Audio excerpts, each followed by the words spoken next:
Good afternoon, ma'am. Good afternoon, jo hai yai. Good evening, jo hai yai. Chanda ho rak to re ba. Ado hujik se ai phi lotion ba. Adu ga gidi ngasai se ngasai ti video lo hodre. Ado ai gi poche kha thaja baje. Kha seng do khotong to birame ba. Ado na hawai di ai se thabak jam kan gre. Jagoi ju kari ju taw hi bani ne. Jagoi tamba hona ba dai gon je karim ta yek manang dre ba.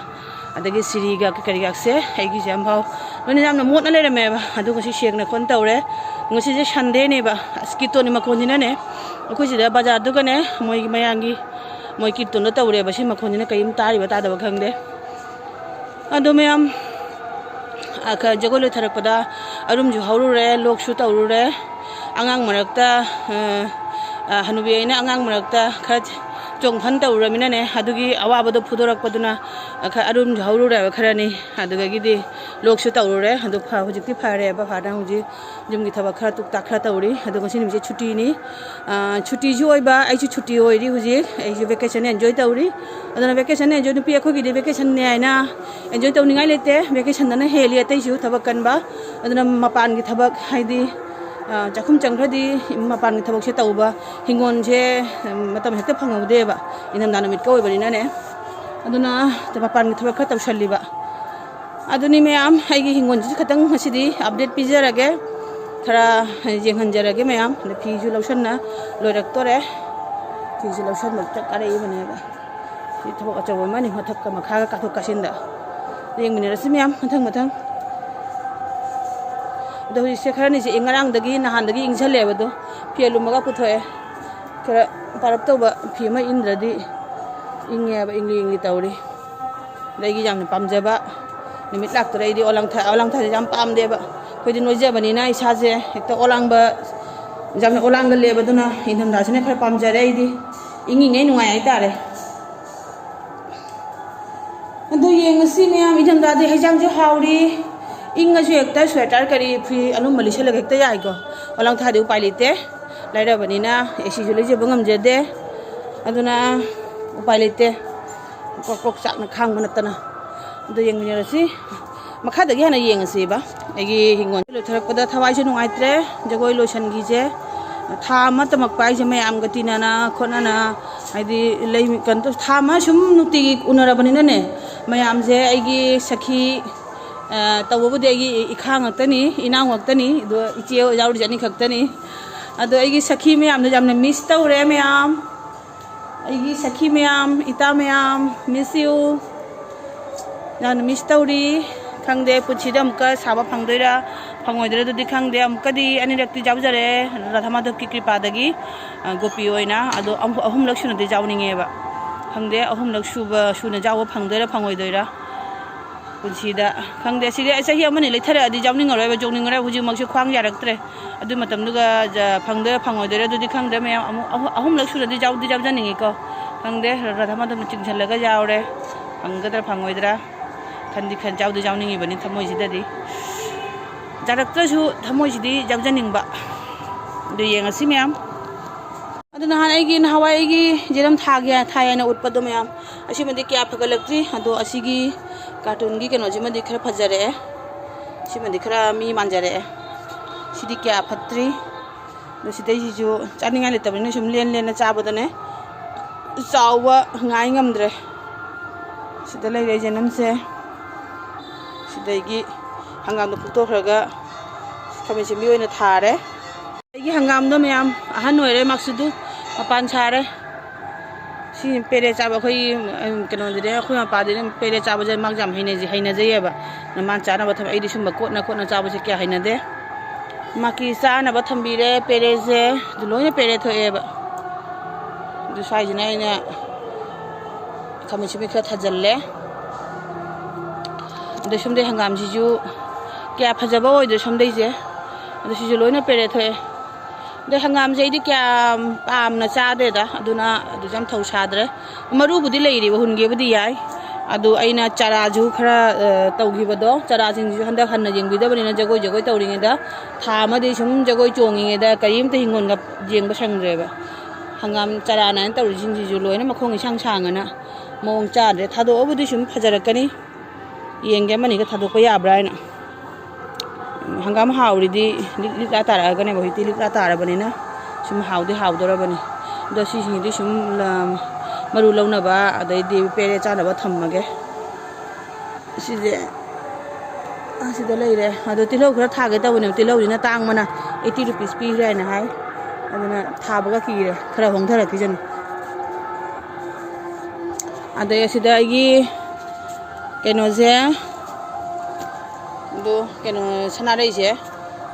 phawa ya de kusang jina ne phajarak pajina ne sanarei je namat khra mak na kusang ji phajara satgale side sanarei khra thajaba do si mong chadre sigagi kusang jiga adai se sada bahar pami sigane ne moibu namhat na tham gare andak seigi sanarei jugo charoi dori mare sanarei se phajaroi dori siga takli amani khati kaini me palak ton jong sanarei ne base edi jong sanarei jan jong sanarei jine khara pamjare ai tare kaina jamna sat le lai kat pa khot pa gi dine jong sanarei jine jamna mata chai jong sanarei jine oina na tawre marang ba traffic tak taw marang ba sanarei do aduni haije jong sanarei haije aduni mayam ado mathak to makana yengurasi swai makha ga je hekta loina le ramane mana na kaina mot pana sai swai je ina sitok piramade aduna sitok amma bani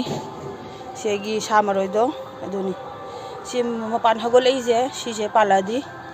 mapan char dine mayam chara oi doini nisito eigi toni khoksi ju leire sigagi kenojima ai morok thage an tawbani ai je khangde morok pakna de mayam pai toino hungde morok sena thaningba morok pami o mari tang hawradi sum achina kom do sum mena bajai dana do morok sungoi oi ya deba se asigi sigi morok sini jamna pa kanari di si morok se chara tawbane badu hawai si jade kamai toino khangde si mathom ta hawrak pane base matom hawradi amu oi athana tha di oi di si kamai toino khangde si am ka chara tawsal lage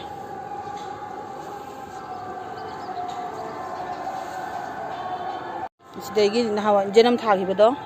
sigi carton ji jenam do jagoi marak ta thajan gi badu ne aba si sandi kari kaim hapte se sandi kari khara hapira dine phajadoi ne ba si sum phajare de somdai ji kya mong chadri si su thagi bado si ju sandi khara hapna makhong khotpira dine si ju phajarak toini khangde si di kainim tami oirak toiba si di chara du su kya mong cha hi thage do akang ba chara ne mingde porakna mai du ga kuingai ta na le ram ba chara adu thagi bani sinung si dakse kuna aji mada aina minung si jawdana kuna aji ma thadan thambire ai hina de na makti hingjari asini mayam aigi garden ge update aibu ado handak ti jengma ngamdramina garden jiju seba tabiba ngamdrabanina mong chadre ado huji khara jengbi gaina chakara ai sini marak ta jengbi gaina khangde kyam jengma ngamdoina sisu si phuktatlani si phuktatlaga morok thaba isiamage si kai jim mapan je si chara mem horok toini se sidane aina ata ne nikhi bagine ata nikhi bagi maki mathi do ata gi adu hapaga ne khol do maina thabak tawre na haiba adu aina hapchali me khangde phadeba pharodeba amu pumgi ba khangde pha na bain tawraga sida hapchalle jena makhong sida ai daw dikhra jaganda bani ko aduna taru bada ai ya deba taru daw ya da bani na sima hapchalu ra makhong pat khi ga dai ki re ne daw na daw thi oi ba sida hapchalle shona tambam le ramani sida ina asum da leiba kano do mapan je si thadare kelaga maran chara haujarani